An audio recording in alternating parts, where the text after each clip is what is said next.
The 5700 XT was in desperate need of a custom cooler. We saw Sapphire recently release one, and now it is PowerColor's turn. This is the RX 5700 XT Red Devil, sent to us directly from PowerColor for review, and it's a beefy AIB with plenty of muscle to flex. We'll check out everything from power draw to GPU temps, sound, frame rates, assuming there's much of a difference at all between this and the reference model. Either way though, yeah, we'll discuss all that in this video. Let's get started.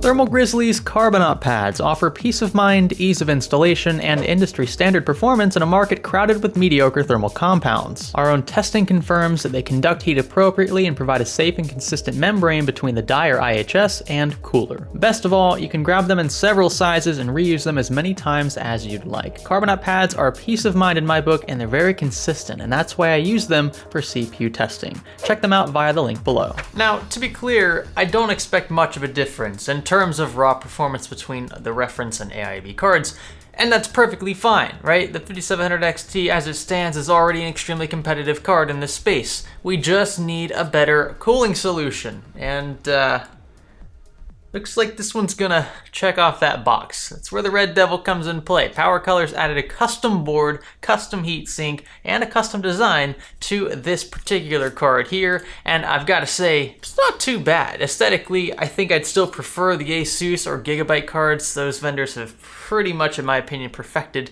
styling, personally, but PowerColor's done a great job, in my opinion, of normalizing an otherwise verbose design. Sure, it's a huge card, 2.5 slots thick, right? It's been bumped up to 2 8-pins instead of 1 8 and 1 6. I mean, the backplate, for crying out loud, literally says Red Devil. But at the same time, I can largely appreciate a monochromatic build. 3 fans instead of 2 should translate to quieter operation. We can also expect the larger heatsink to play a huge role in this. And yeah, this should allow for us to experience a higher and more sustained boost clock.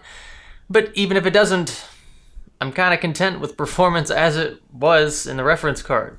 I mean, if we can get all of that and a quieter and cooler card, then why would I complain? Well, I guess I could complain if the card was extremely expensive, but this isn't much more expensive than stock, so yeah. Let's see if PowerColor delivered. So I've rerun every test you're seeing here from scratch with the Core i5-8600K, 16 gigs of DDR4, and an MSI Z370 gaming carbon. The PowerColor card has a dual BIOS switch for a toggle between OC and silent profiles. We left this on OC for the test you're about to see, just in case you are wondering. Under a synthetic load, our reference 5700 XT continued to climb all the way to 91 degrees Celsius after a 30-minute dirt rally loop, which is about where we'd expect to see an air cooler fully saturate. The Red Devil, under the same conditions, only pegged 76 degrees Celsius, which is an awesome step in the right direction, if I do say so myself. It definitely isn't the coolest card in this list, but hey, I'd take mid-70s any day of the week over, low to mid-90s. I should also note that PowerColor's Vega 56 Red Dragon remained cool and quiet in the mid-60s, so if you want to go with something cheaper and a generation older, you can get an even cooler card and decent performance at that. And yes, as a result of lower temperatures, you can imagine how much quieter the Red Devil is under load. Where the reference model pegged 44 dB, the AIB held steady at 38.8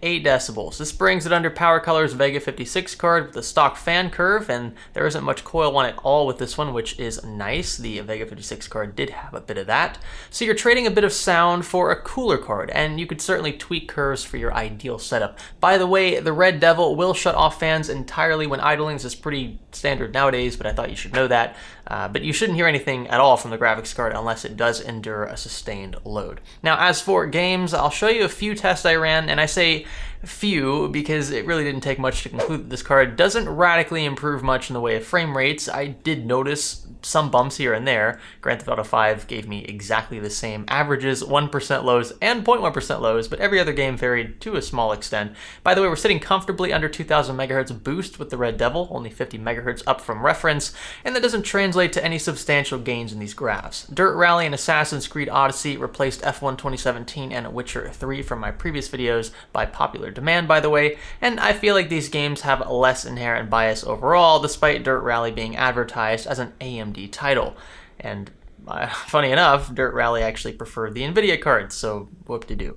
I also omitted Doom because things peg the frame limiter for pretty much the duration of the test in a maxed out 1440p format, squashing any valuable data we might have had. All in all, the 5700 XT actively trades blows with the RTX 2070 and even the 2070 Super in a few cases, and you can get all of this for a little under $450 US.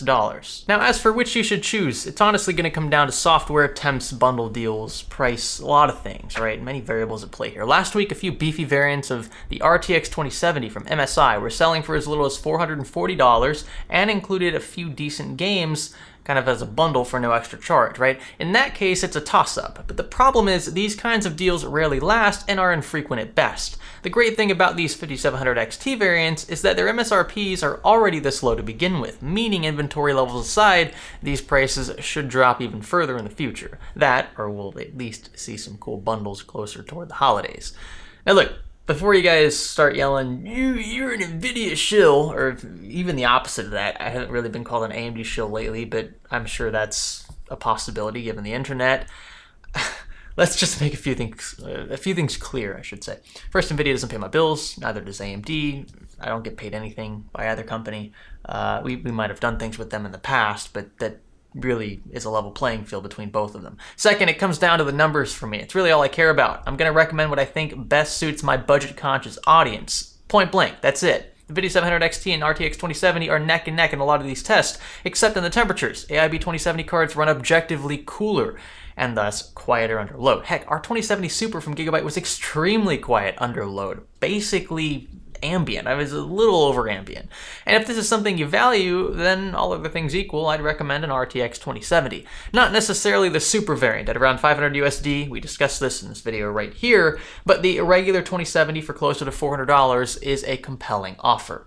Some of you no doubt will buy AMD simply because you want to support AMD, or maybe just because you hate NVIDIA for whatever reason, and that's fine. I don't care. You won't lose much in the way of performance at all, and in a few cases you may end up with a better card, in choosing the 5700 XT, particularly the PowerColor variant. So it really depends on the game, and it depends on your preference. That's the joy of this, right? Is now you get to pick a card based on who you want to support and what card looks the best and what card runs the quietest, not necessarily what card is the best performer in terms of what you get frame rate wise. And that's nice. It's nice to have choices for once, right? So yeah, PowerColor has given us a compelling offer for the 5700 XT. I mean, sure, it costs a bit more than reference, and that's one of the reasons why I can't outright recommend it over the RTX 2070, assuming, again, you can even find one for that price.